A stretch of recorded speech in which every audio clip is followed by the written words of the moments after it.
जय हिंद दोस्तों, कैसे हैं आप सभी।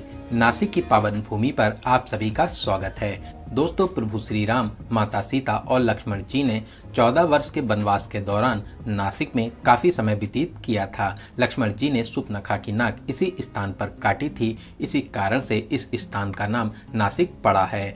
नासिक अपने पौराणिक और धार्मिक महत्व के लिए जाना जाता है, जो रामायण में विशेष स्थान रखता है। यहीं से रावण ने माता सीता का छल पूर्वक हरण भी किया था। तो दोस्तों, आज के इस वीडियो में मैं आपको नासिक यात्रा की संपूर्ण जानकारी बताऊंगा। जैसे आप यहां तक कैसे पहुंचेंगे, रुकने के लिए होटल या धर्मशाला कहां पर लेना चाहिए, खाने पीने की कैसी व्यवस्था है, यात्रा और दर्शन का सही तरीका क्या है, नासिक में दर्शन करने के प्रमुख स्थान कौन कौन से हैं, और वीडियो के लास्ट में बात करेंगे संपूर्ण बजट की। तो नासिक यात्रा की A to Z complete information के लिए वीडियो को एक बार पूरा जरूर देखें। दोस्तों, नासिक महाराष्ट्र राज्य का एक प्रमुख जिला है, जो दक्षिण की गंगा कहे जाने वाली गोदावरी नदी के किनारे स्थित है। ये पवित्र स्थान सनातन धर्म का एक प्रमुख तीर्थ स्थल है। यहीं पर हर 12 वर्षों में कुंभ मेले का आयोजन भी होता है। पूरे साल ही लाखों भक्त यहाँ पर दर्शन और घूमने के लिए आते हैं। तो चलिए फिर वीडियो में आगे बढ़ते हैं और एक एक करके सभी बातों को जानते हैं। सबसे पहले बात करते हैं आप यहाँ तक कैसे पहुँचेंगे। दोस्तों, यहाँ तक आने का सबसे अच्छा माध्यम है ट्रेन का। नासिक में ही well connected Nashik road railway station है, जो पंचवटी राम घाट से लगभग 10 किलोमीटर दूर स्थित है। रेलवे स्टेशन के बाहर से ही पंचवटी और राम घाट के लिए ऑटो और सिटी बसेस मिल जाती हैं। 30 से 40 रुपए का किराया देकर आप बहुत ही आराम से यहां तक आ जाएंगे। इसके अलावा बाई रोड भी नासिक की कनेक्टिविटी बहुत अच्छी है। नासिक से मुंबई 180 किलोमीटर, वहीं पुणे 210 किलोमीटर दूर स्थित है। आधे से 1 घंटे में आपको मुंबई और पुणे से नासिक के लिए डायरेक्ट बसेस मिल जाती हैं। इसके अलावा नासिक में ही इंटरनेशनल एयरपोर्ट भी है, तो आप चाहें तो फ्लाइट के माध्यम से भी यहां तक आ सकते हैं। तो चलिए, शानदार सफर पूरा करके अब हम लोग पहुंच चुके हैं नासिक, और अब बात करते हैं रुकने के लिए होटल या धर्मशाला कहां पर लेना चाहिए। दोस्तों, आप रेलवे स्टेशन या पंचवटी के आसपास होटल और धर्मशाला ले सकते हैं। यहां पर 800 से 1000 रुपए में एक अच्छा सा रूम मिल जाएगा। वहीं 1500, 2000, 3000, 5000 तक के बजट में आपको यहां पर होटल्स मिल जाते हैं। पंचवटी के आसपास ही बहुत से दर्शनीय स्थल भी हैं, तो आप पंचवटी के आसपास ही अपना होटल ले सकते हैं। तो चलिए, एक अच्छा सा रूम लेने के बाद में अब हम लोग बात करते हैं यहाँ पर यात्रा और दर्शन का सही तरीका क्या है। दोस्तों, हम लोग अपनी यात्रा को माँ गोदावरी के पवित्र जल में स्नान करके शुरू करेंगे। तो अब हम लोग आ चुके हैं पंचवटी के रामघाट पर। दोस्तों, ये नासिक यात्रा का सबसे प्रमुख स्थान है। यहीं पर सभी भक्त स्नान और दान आदि भी करते हैं। इसी घाट पर हर 12 वर्षों में कुंभ मेले का आयोजन भी होता है। 2027 में लगने वाला कुंभ नासिक में ही आयोजित होगा। आप यहाँ पर राम कुंड, सीता कुंड और लक्ष्मण कुंड के दर्शन आदि कर सकते हैं। वहीं इसी स्थान पर 3 नदियों का संगम भी होता है, जो अरुणा, वरुणा और गोदावरी हैं। इसे त्रिवेणी संगम भी कहते हैं। दोस्तों, मान्यता है राम जी इसी घाट पर स्नान करते थे।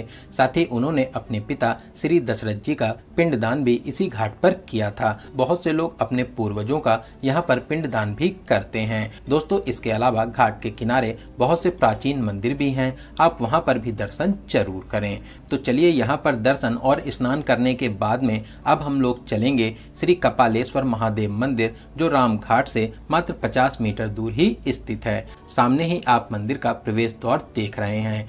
30 से 35 सीढ़ियां चढ़कर आप मंदिर के पास में आ जाएंगे।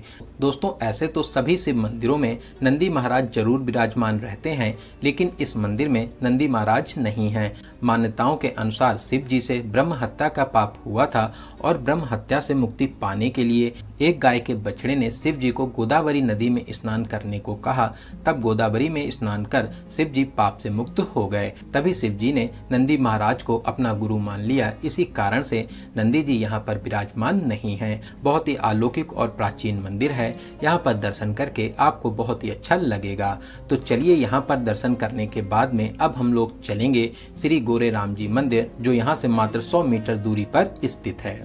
दोस्तों ऐसे तो नासिक में बहुत से श्री राम जी के प्रमुख मंदिर हैं, लेकिन ये मंदिर बहुत ही प्राचीन है। साथ ही साथ इस मंदिर की एक खासियत भी है, ये पूरा ही मंदिर लकड़ी से बना हुआ है। यहाँ पर प्रभु श्री राम जी की मूर्तियाँ व्हाइट मार्बल से बनी हुई हैं। इसी कारण से इस मंदिर को गोरे राम जी मंदिर कहते हैं। आप यहाँ पर प्रभु श्री राम, माता सीता और भक्त हनुमान जी के अलौकिक रूप के दर्शन कर आशीर्वाद प्राप्त कर सकते हैं।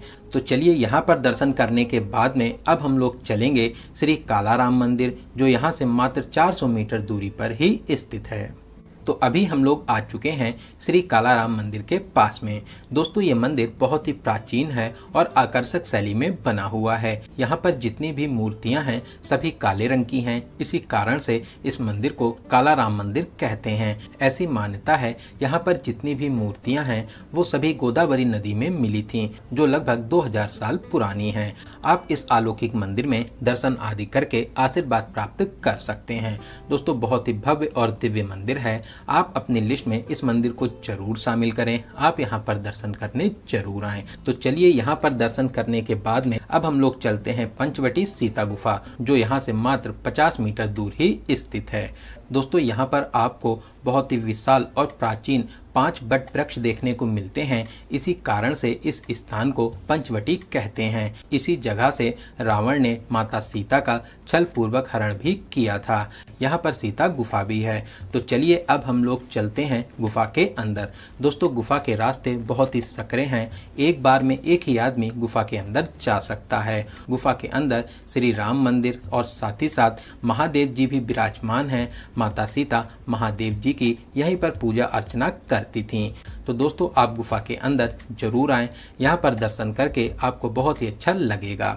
इसके अलावा सीता गुफा के सामने ही सीता हरण एग्जीबिशन भी है। यहाँ पर आप मात्र 1 रुपए देकर एग्जीबिशन के अंदर जाकर सीता हरण के साथ साथ और भी बहुत से दृश्य देख सकते हैं। दोस्तों पंचवटी में आपको दर्शन करके बहुत ही अच्छा लगेगा। साथ ही साथ आप यहाँ की प्यारी प्यारी छाँव में कुछ देर जरूर बैठें। दोस्तों ये सभी स्थान एक दूसरे के पास में ही थे, तो आप इनको पैदल टहल कर ही पूरा कर सकते हैं। लेकिन अब हम लोग चलेंगे उन प्लेसेस पर जो यहाँ से लगभग 2 से 2.5 किलोमीटर दूर स्थित हैं। तो अब हम लोग चलेंगे तपोवन, जो यहाँ से लगभग 3 किलोमीटर दूर स्थित है। आप ऑटो में 80 से 100 रुपए देकर यहाँ तक जा सकते हैं। दोस्तों तपोवन नासिक के प्रमुख स्थलों में से एक है। यहीं पर कपिला और गोदावरी नदी का संगम भी होता है। साथ ही साथ माता सीता ने यहीं पर अग्निकुंड में प्रवेश भी किया था। इसके अलावा इसी स्थान पर लक्ष्मण जी ने सूर्पनखा की नाक भी काटी थी। दोस्तों पौराणिक कथाओं के अनुसार रावण ने माता सीता का हरण तो किया था, लेकिन वो उनका असली रूप नहीं था। माता सीता का असली रूप इसी अग्निकुंड में विराजमान रहा। तो यहाँ पर आपको दर्शन करने के लिए बहुत से प्रमुख स्थान मिलेंगे। साथ ही साथ तपोवन में अष्टकुंड और तीर्थ भी हैं। आप सभी के दर्शन जरूर करें। तो यहाँ पर दर्शन करने के बाद में अब हम लोग चलेंगे 12 ज्योतिर्लिंगों में से एक श्री त्र्यंबकेश्वर ज्योतिर्लिंग में दर्शन करने, जो यहाँ से लगभग 30 किलोमीटर दूर त्र्यंबक गांव में विराजमान है। दोस्तों त्र्यंबकेश्वर जाने के लिए आप ऑटो या टैक्सी के माध्यम से जा सकते हैं। पंचवटी के पास में ही सिटी बस स्टैंड है। यहीं से आपको बसेस मिल जाती हैं। मात्र 50 रुपए देकर आप आराम से यहाँ तक आ जाएंगे। तो चलिए मार्केट को पार करके अब हम लोग मंदिर के पास में आ चुके हैं। दोस्तों अगर ज़्यादा भीड़ भाड़ है और आपके पास समय कम है तो आप चाहे तो यहाँ पर 200 रुपए का टोकन लेकर VIP दर्शन भी कर सकते हैं। इसके अलावा नॉर्मल लाइन में लगकर 1 से 2 घंटे में दर्शन प्राप्त कर लेंगे। दोस्तों ये मंदिर बहुत ही प्राचीन है। साथ ही साथ भव्य शैली में काले पत्थर से बना हुआ है। यहाँ पर महादेव, ब्रह्मा, विष्णु और महेश के त्रिदेव रूप में विराजमान है। यहाँ पर दर्शन करने के विशेष महत्व माने जाते हैं। इसके अलावा मंदिर से कुछ ही दूरी पर कुशाव्रत तीर्थ भी है, जहां पर भक्त दर्शन और स्नान करके इस नासिक यात्रा को सफल बनाते हैं। तो आप भी अपनी नासिक यात्रा में त्र्यंबकेश्वर महादेव मंदिर को जरूर शामिल करें। तो चलिए दोस्तों अब हम लोग बात करते हैं यहाँ पर खाने पीने की कैसी फैसिलिटीज हैं।